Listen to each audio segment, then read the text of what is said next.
વડાપ્રધાન મોદી દ્વારા તાજેતરમાં જ જીએસટી અંગેના સુધારાની જાહેરાત કરવામાં આવી છે, જે અંતર્ગત દેશભરમાં ભારતીય જનતા પાર્ટી દ્વારા જીએસટી રિફોર્મને લઈ ખાસ ઝુંબેશ શરૂ કરવામાં આવી છે।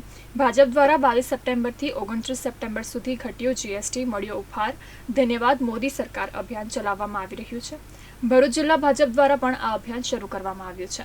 ત્યારે આજરોજ ભરૂચના ધારાસભ્ય રમેશ મિસ્ત્રી, જિલ્લા ભાજપ પ્રમુખ પ્રકાશ મોદી, શહેર ભાજપ પ્રમુખ જતીન શાહ સહિતના આગેવાનો સુપરમાર્કેટ વિસ્તારમાં વેપારીઓને મળ્યા હતા અને કેન્દ્ર સરકાર દ્વારા કરવામાં આવેલા જીએસટી રિફોર્મ અંગે વેપારીઓ સાથે ચર્ચા વિચારણા સાથે જ ગ્રાહકોને આ રિફોર્મ અંગેના ફાયદા જણાવી જનસંપર્ક કર્યો હતો।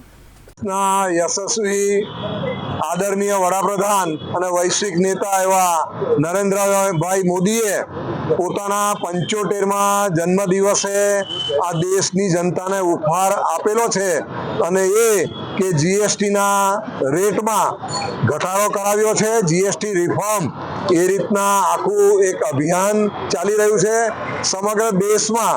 એટલે કે જે પહેલા 27%, 18%નો અલગ અલગ જે સ્લેબ હતો એ 5% સુધી ડાઉન થયેલો છે। એટલે આના આધારે વેપારીઓને પણ ફાયદો થશે અને ગ્રાહકોને પણ ફાયદો થશે। જીએસટીમાં જે પ્રકારે રિફોર્મ્સ આવ્યા છે, 4 સ્લેબના સ્થાને 2 સ્લેબ, લગભગ 98% જીવન જરૂરિયાતની ચીજ વસ્તુઓને ટેક્સમાંથી સમાપ્ત કરી દેવામાં આવી છે અથવા 5%ના સ્લેબમાં લાવી દેવામાં આવી છે, જેના કારણે નાગરિકોનું અને પરિવારનું જીવન ખૂબ સરળ બનશે।